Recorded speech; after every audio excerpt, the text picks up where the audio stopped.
Pour ce jeudi 15 août, nous étions 10 courageux autour de Patrice qui nous a emmenés au-dessus de la croix de Mounis. Nous avions choisi une forêt ombragée où il faisait très bon. Nous y avons trouvé quelques plantes encore en fleurs, comme le géranium noueux. Ces fleurs, à pétales échancrés, varient du presque blanc au rose soutenu et sont striées de veines plus foncées. Les feuilles, pétiolées, opposées, ont 3 lobes soudés à la base et celles du bas ont 5 lobes. Plantes que l'on trouve que dans les endroits ombragés, les bois montagneux et les bords des ruisseaux. Deuxième plante dont on a trouvé quelques pieds encore en fleurs, c'est le millepertuis hirsute. Comme son nom l'indique, la tige est hérissée de poils jaunâtres, le fruit est une capsule, les feuilles opposées, ovales, sont pubescentes et très brièvement pétiolées. Le clinopode vulgaire est la 3e plante fleurie. Elle pousse souvent en larges touffes. Les fleurs sont groupées en gros verticilles plumeux. Les feuilles, courtement pétiolées, ovales, sont velues, comme toute la plante. Elle peut atteindre 70 cm de hauteur et fleurit de juillet à septembre. Nous avons trouvé 3 espèces de campanules. L'étalée, celle à feuilles rondes et la gantelée. La campanule étalée a une tige anguleuse, rameuse, des feuilles étroites et aiguës, des fleurs en nombreuses panicules. Les pétales sont glabres, divisés jusqu'au milieu, très étalés, à lobes pointus.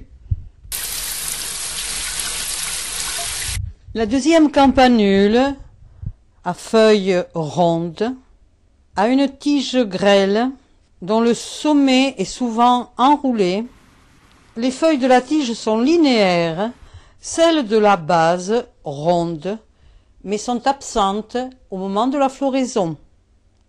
Les fleurs sont peu nombreuses, en grappes très lâches, pétales à lobes étalés. Et la 3e, la campanule gantelée, c'est une plante velue, hérissée, à tige robuste, anguleuse. Les feuilles sont grandes, triangulaires, pétiolées, dentées. Les fleurs en grappes dressées, pétales divisés jusqu'au tiers, et les lobes sont lancéolés. L'ail des jardins ou ail des champs est une plante à tige solitaire cultivée autrefois comme herbe potagère. Les feuilles sont linéaires, engainant la moitié inférieure de la tige. Les fleurs, rose sale à blanchâtre rayées de vert ou de brun, pédoncules inégaux et souvent recourbés. L'inflorescence contient de nombreuses bulbilles, dont elle est parfois uniquement composée. Les 2 bractées de l'ombelle sont pourvues d'une longue pointe. L'ail des montagnes fleurit de juillet à août. Les fleurs du rose très pâle, un rose soutenu, en petite ombelle, au-dessus de la touffe de feuilles caduques, à bord entier, rubanés. L'œillet des chartreux, planté par les chartreux dans leur monastère, car ces fleurs contiennent des substances calmantes et décongestionnantes. Elles sont grandes, roses, groupées en touffes denses. 5 pétales dentés, les bractées sont écailleuses. Les feuilles sont rugueuses sur les bords, étroites. Le patoire chanvre était encore en fleurs. Les fleurs sont roses, groupées en inflorescences à sommet plat. La tige est souvent rougeâtre. Les feuilles supérieures sont entières. Les autres sont palmées de 3 à 5 folioles. La saponaire officinale était également fleurie. C'est sa période. Elle fleurit de juin à octobre. Ses feuilles sont lancéolées, opposées, simples, sessiles, ovales. Ces fleurs roses, nombreuses en inflorescences ramifiées, semblent pédonculées, sépales légèrement enflées. Le fruit est une capsule cylindrique se fendant pour libérer les graines noires.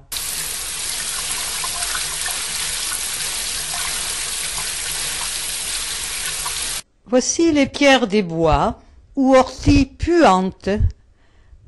En effet, elle a une odeur forte, fétide. La tige est quadrangulaire, la plante est velue.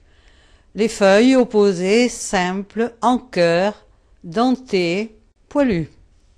Les fleurs, pourpre foncé à taches blanchâtres, en épi, calice en cloche à 5 dents. On l'appelle aussi la panacée des laboureurs, car elle servait à étancher le sang des blessures. On en extrait une teinture jaune. C'est avec l'épilobe hirsute que nous quitterons les plantes fleuries. La plante est très poilue. Les feuilles du bas sessiles, dentées, les supérieures embrassant à moitié la tige. Les fleurs, roses vives, solitaires sur de longs pédoncules à l'aisselle des feuilles, ont 4 pétales très échancrés. Le fruit est une capsule très allongée qui s'ouvre en 4 valves et qui contient de nombreuses graines plumeuses. Pendant le blocus continental, on avait essayé d'utiliser les aigrettes du fruit pour remplacer le coton, mais ça n'a pas été concluant. En cette période de l'année, nous avons rencontré beaucoup de plantes qui étaient en fruits, comme le chèvrefeuille des haies, appelé aussi camérisier. Sa tige est creuse, les feuilles pétiolées, simples, ovales. Les fleurs, blanches et jaunâtres, sont groupées par 2, ainsi que les fruits, soudés à la base.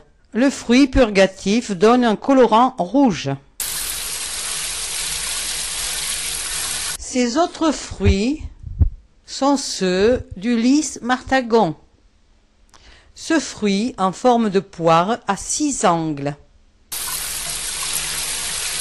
Au printemps, à leur place, on aurait trouvé ces magnifiques fleurs, roses tachetées de pourpre, pétales roulés en dehors, anthères et stigmates pourpres. Les feuilles ovales, rétrécies en pointe au sommet, à pétioles courts, sont verticillées par 5 à 8, étagées le long de la tige. Ce petit fruit rond, bleu-noir, charnu, est celui de la parisette, ou paris à 4 feuilles. La fleur est unique, à 4 sépales verts plus larges que les 4 pétales jaunâtres, et qui a la particularité d'avoir seulement 4 feuilles en verticille au sommet de la tige, sessiles, à limbe ovale étalée, à pédoncule dressé. On peut quand même parfois en trouver à 5 feuilles. Plante que l'on ne trouve que dans les bois humides montagneux.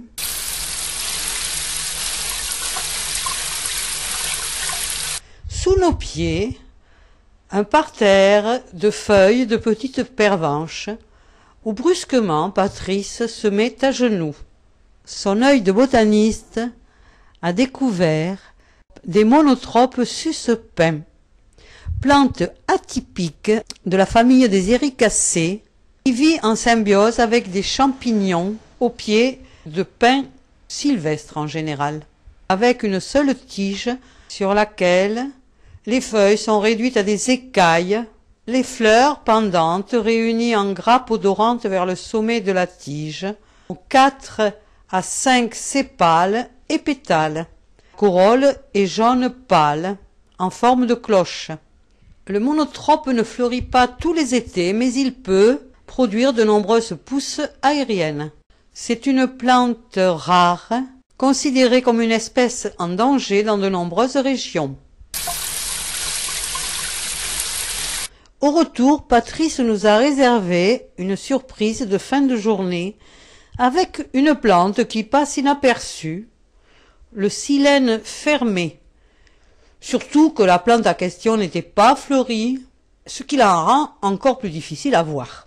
Par contre, une fois qu'on l'a trouvée, elle est facile à identifier au toucher, car on a l'impression que la tige a été trempée dans de la glu, pour preuve les nombreux insectes qui y sont collés. Christine, ayant remarqué qu'il y avait encore des boutons, a prélevé un petit échantillon en espérant le voir fleuri chez elle. Le soir, le bouton avait bien grossi et laissé entrevoir la couleur extérieure des pétales, et à 22 heures, la fleur était entièrement ouverte.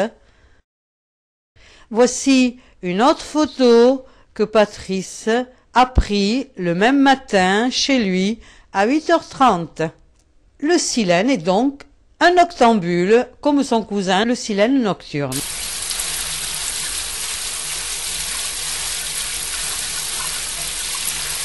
La plante fleurit de mai à août.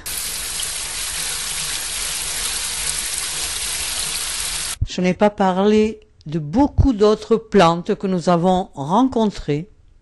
Ce sera pour une autre fois.